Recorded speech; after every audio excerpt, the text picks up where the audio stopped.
તો આજે કલાકાર કોલેબમાં આપણી સાથે છે ધારા અકબરી. 89.6 FM રેડિયો રાજકોટમાં આપનું સ્વાગત છે. નમસ્કાર બેન.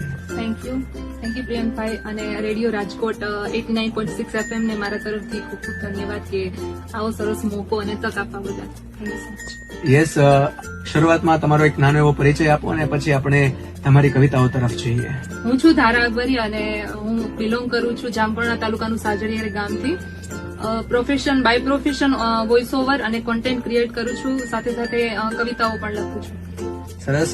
કવિતાના આપ વ્યક્તિ છો, તો આપણે એવું કરીએ કે તમારા દ્વારા લખાયેલી એકાદી ગુજરાતી કવિતા લઈએ અને ત્યારબાદ એક હિન્દી કવિતા લઈએ. તો ગુજરાતમાં છીએ, ગુજરાતીઓ છીએ, તો પહેલા ગુજરાતી કવિતા.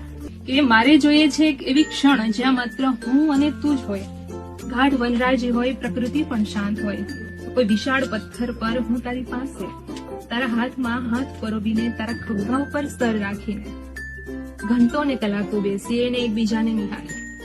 એ વળી બેકગ્રાઉન્ડમાં એ સંગીત વાગવાની કલ્પના મારી હકીકત બની છે. ઘણી વખત કેવું બને કે આપણે પ્રિયતમની યાદમાં હોય અને આપણે એવું કલ્પનામાં જ આપણું એવું ચાલતું હોય કે બેકગ્રાઉન્ડમાં મસ્ત આપણે જે ગમતું રોમેન્ટિક જે સોંગ છે એ વાગતું હોય અને કલ્પનાઓ ચાલુ હોય. એમ તો એક કાલ્પનિક કવિતા જ છે, એમ હકીકત બની જાય એમ.